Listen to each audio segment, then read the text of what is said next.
Good morning students, Ramraj integral Pritampur की online virtual class में आप सभी 11th के स्टूडेंट का स्वागत है। स्टूडेंट्स, इससे पहले हम राइबोसोम के बारे में जानकारी प्राप्त कर चुके थे, जो हमारा सेल ऑर्गेनल्स था।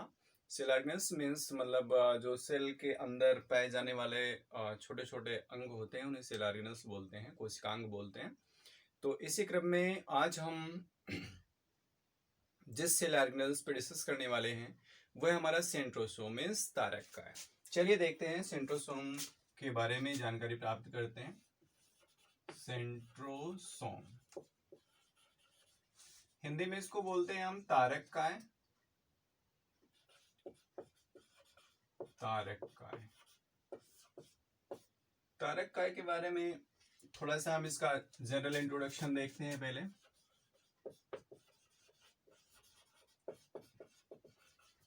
तो अगर बात करें तारक काय की, तो तारक काय या सेंट्रोसोम जो वर्ड है, इसको सबसे पहले जो यूज किया था वो टी बॉवेरिन यूज किया था। टी बॉवेरिन का नाम था, इन्होंने इस वर्ड को सबसे पहले यूज किया था। और ये पाया कहा जाता है, ये जंतु कोशिका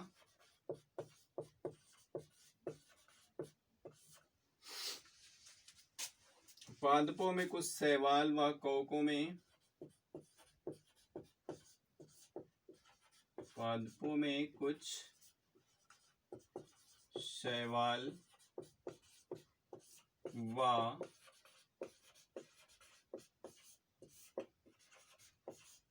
कवकों में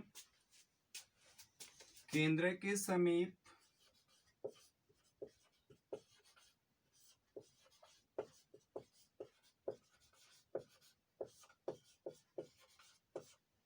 एक या दो बिंदुओं को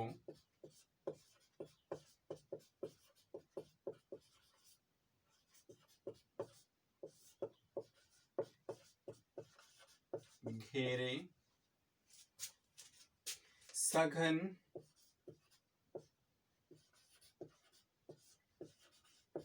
कोशिका द्रव्य पाया जाता है।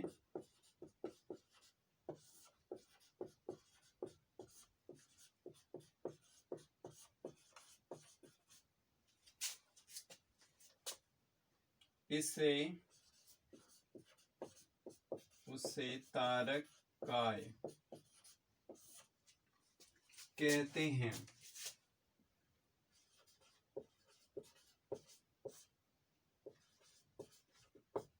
इसमें दो सघन बिंदु होते हैं।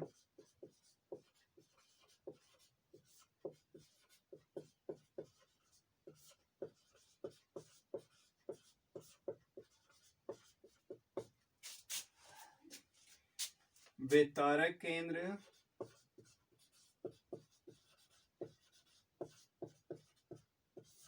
या सेंट्रियोल कहलाते हैं। तारक केंद्र या सेंट्रियोल कहलाते हैं।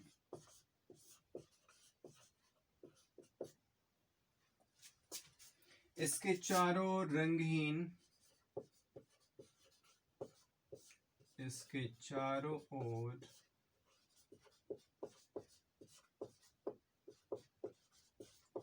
रंगहीन गोल भाग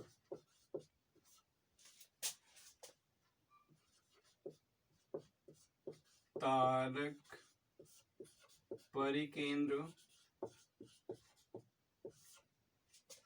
या सेंट्रोस्फीयर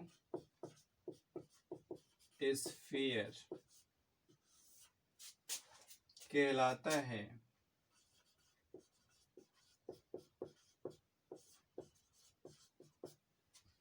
जो विभाजित होकर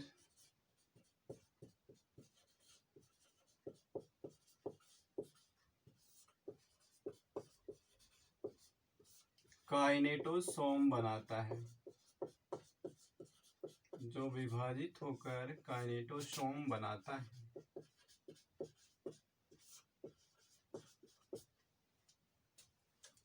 अब हम इसके स्ट्रक्चर की थोड़ा सा बात करेंगे।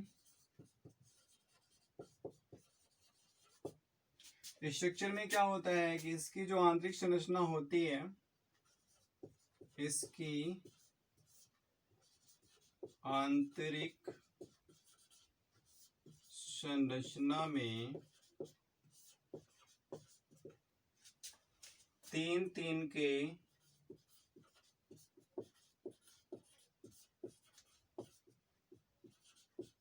9 समूहों में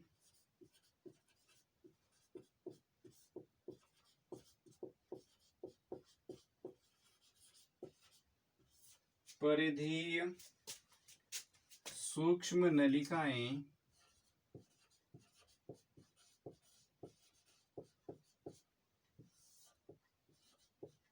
परिधि पर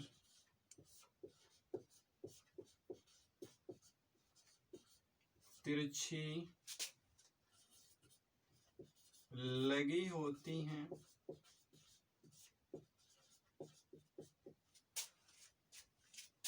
केंद्र में एक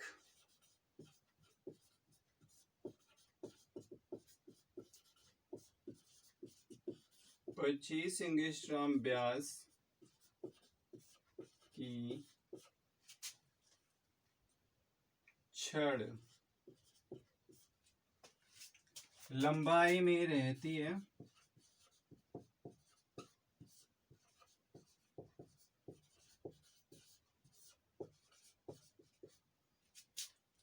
प्रत्येक सूक्ष्म नलिका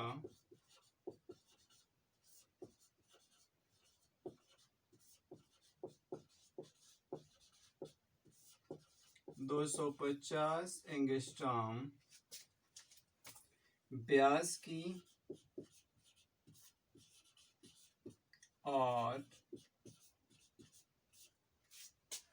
95 एंगस्ट्रॉम मोटी दीवार की होती है।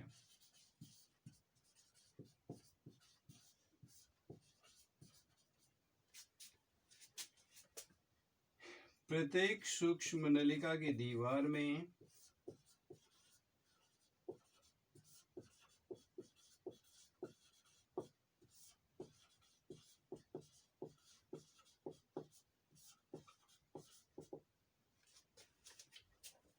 ट्यूबुलिन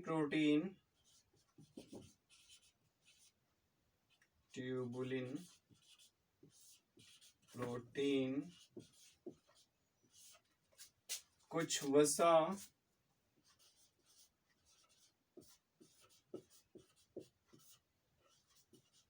और एटीपेस एंजाइम से बने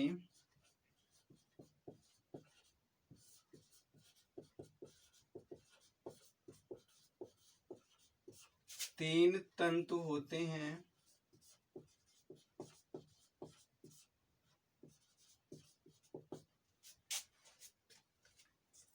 जो घेरा बनाते हैं।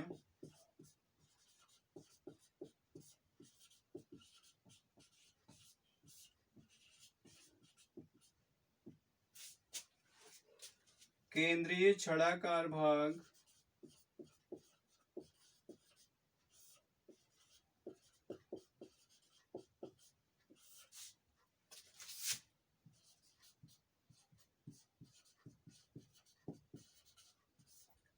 प्रत्येक त्रिक समूह के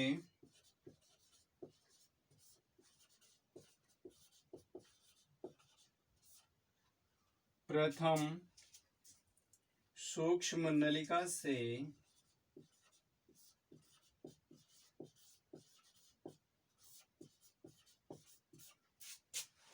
एक तंतु द्वारा जुड़ा रहता है।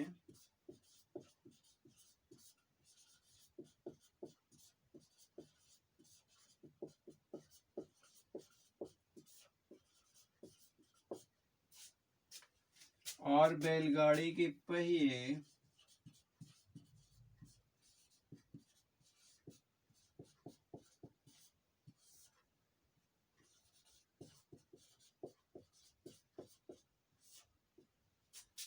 जिसे हम कार्टफील कह सकते हैं, के समान रचना बनाती है।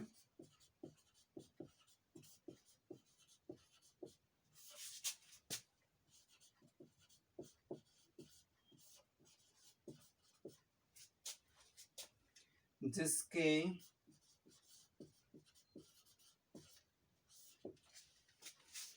9 डंडे या स्पोक्स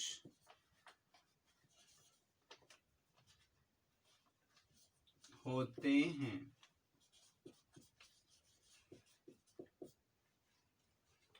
तो स्टूडेंट्स, ये कुछ general introduction and structure of centrosome है। तो मेरे ख्याल से आपको अभी थोड़ा सा क्लियर नहीं हुआ होगा, मैं आपको क्लियर कर देता हूँ। देखिए, जो सेंट्रोसोम वर्ड है मीन्स तारक का, हिंदी में नहीं, क्योंकि हिंदी तो अपने यहाँ की भाषा है, बट ये जहाँ पे डिस्कवरी हुआ वहाँ पे हिंदी लैंग्वेज ही नहीं चलती, तो वहाँ पे क्या बोला गया है, सेंट्रोसोम बोला गया है इसको। और इसकी जो सेंट्रोसोम वर्ड जो दिया वो टी बॉवेरी ने दिया था। टी बॉवेरी ने इसे फर्स्ट ऑफ ऑल सेंट्रोसोम बोला।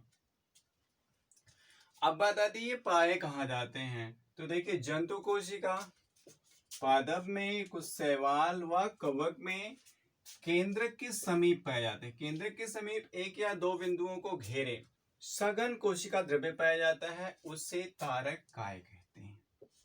ठीक है, इसमें दो सघन बिंदु होते हैं, वे तारक केंद्र या सेंट्रियोल कहलाते हैं। और उसके बाद फिर इसके चारों रंगहीन गोल भाग तारक परिकेंद्र या सेंट्रोस्फीयर कहलाता है। जैसे आप यहाँ पे देख पा रहे होंगे, सेंट्रोस्फीयर मीन्स परिकेंद्र, जो तारक का परिकेंद्र होता है, मतलब बाहरी का जो एक स्ट्रक्चर होता है, एक केंद्र जिसे माना जाता है, उसे हम तारक परिकेंद्र बोलते हैं या सेंट्रोस्फीयर बोलते हैं। और इसका जो इंटरनल होता है ना, इसको हम सेंट्रियोल्स बोलते हैं या तारक केंद्र बोलते हैं, जो विभाजित होकर काइनेटोसोम बनाता है। मतलब ये जो सेंट्रोस्फीयर है, ये जब डिवाइड होगा तो काइनेटोसोम का निर्माण करेगा। आगे स्ट्रक्चर की बात करें तो देखिए, इसके आंतरिक संरचना में तीन तीन के 9 समूहों में परिधीय सूक्ष्म नलिकाएं परिधि पर लगी होती हैं। तीन के समूह में आप यहाँ पे देख रहे हैं कि परिधीय सूक्ष्म नलिकाएं, ये माइक्रोट्यूब्यूल्स हैं, सूक्ष्म नलिकाएं हैं। और ये 9 समूहों में, मतलब आप देख सकते हैं 1 2 3 4 5 6 7 8 एंड 9, ये 9 समूहों में लगे हुए होते हैं और परिधि पर तिरछे लगी हुई होती है। मतलब परिधि की तरफ अगर देखा जाए तो ये थोड़ा सा तिरछे होते हैं। केंद्र में एक 25 एंगस्ट्रॉम व्यास की छड़, मतलब ये केंद्र में एक छड़ होती है। छड़ का मतलब ये सीधा ऐसे जैसे यहाँ पे दिखाया गया ना, सीधा इस तरह से रहता है, तो ऐसे ही दिखा दिया गया है इसको। और इसी पे ऐसे सब लगे हुए होते हैं, आप समझ सकते हैं यहाँ से। तो 25 एंगस्ट्रॉम व्यास इसका होता है, इस छड़ का, और इसी पे लगे हुए होते हैं ये। प्रत्येक सूक्ष्म नलिका 250 एंगस्ट्रॉम व्यास की, मतलब 250 एंगस्ट्रॉम व्यास की ये जो नलिकाएं होती हैं, और 95 एंगस्ट्रॉम मोटी दीवार होती है इनकी। प्रत्येक सूक्ष्म नलिका की दीवार में ट्यूबुलिन प्रोटीन, इसमें ट्यूबुलिन प्रोटीन और कुछ वसा और एटीपेज एंजाइम भी पाए जाते हैं। इससे बने 3 तंतु होते हैं। मतलब ये जो आपका ट्यूबुलिन प्रोटीन, वसा और एटीपेज एंजाइम जो था, उससे बने 3 तंतु होते हैं जो घेरा बनाते हैं। केंद्रीय छड़ाकार भाग प्रत्येक त्रिक समूह के प्रथम सूक्ष्म नलिका के एक तंतु से जुड़ा हुआ होता है। ये सूक्ष्म नलिका के एक तंतु से जुड़ा हुआ है और बैलगाड़ी के पहिए के समान। पता नहीं आप बैलगाड़ी देखे होंगे कि नहीं देखे होंगे, लेकिन अगर देखे होंगे तो अच्छी बात है, नहीं देखे होंगे तो टीवी में या कहीं पर भी आप इमेज में देख सकते हैं बैलगाड़ी का पहिया। तो बैलगाड़ी के पहिए के समान ये संरचना बना लेते हैं पूरा। आप देखोगे तो ऐसे ही बैलगाड़ी का पहिया भी रहता है, और जिसके 9 डंडे होते हैं। आप यहाँ पे देखो, वही 9 डंडों की बात की गई है। तो कुछ इस तरह से होता है सेंट्रोसोम का स्ट्रक्चर। और इंट्रोडक्शन में मैंने आपको बताया कि सेंट्रोसोम वर्ड जो दिया टिबावेरी ने दिया, और जंतु कोशिका पादपों में कुछ शैवाल और कवकों में केंद्र के समीप दो बिंदुओं को घेरे सघन कोशिका द्रव्य पाया जाता है, उसे तारक क्या कहते हैं। इसमें जो सघन बिंदु होते हैं वे तारक या सेंट्रियोल कहलाते हैं। इसके चारों ओर रंगहीन गोल भाग तारक परिकेंद्र या सेंट्रोस्फीयर कहलाता है, जो विभाजित होकर काइनेटोसोम का फॉर्मेशन करता है। अब यहाँ पे आप देख सकते हो ये माइक्रोट्यूब्यूल्स है, मतलब जो सूक्ष्म नलिकाओं की बात की गई वो सूक्ष्म नलिकाएं यहाँ पे आप देख सकते हो। फिर यहाँ पे आप सेंट्रोस्फीयर देख सकते हो, मीन्स परिकेंद्र, जो परिकेंद्र की बात की गई। और ये सेंट्रोप्लाज्म, मतलब इसके अंदर कुछ लिक्विड टाइप का पाया जाता है जिसे हम सेंट्रोप्लाज्म बोलते हैं, मतलब परिद्रव्य बोलते हैं। परिद्रव्य क्यों? क्योंकि इसके चारों ओर ये फैला हुआ है, इसीलिए इसको हम परिद्रव्य बोलते हैं। फिर आप यहाँ देख सकते हो माइक्रोफिलामेंट, मतलब ये सूक्ष्म तंतु भी इसमें फाइबर टाइप पाए जाते हैं छोटे छोटे। और यहाँ पे आप रॉड देख सकते हैं, रॉड जिससे हम हाबिया छड़ बोलते हैं हिंदी में। तो स्टूडेंट्स इस तरह से आपका ये सेंट्रोसोम मतलब general introduction and structure complete हुआ। हम नेक्स्ट क्लास में बात करेंगे इसके फंक्शन पे। तब तक के लिए आप पढ़ते रहिए, मेहनत करते रहिए। Okay, thank you.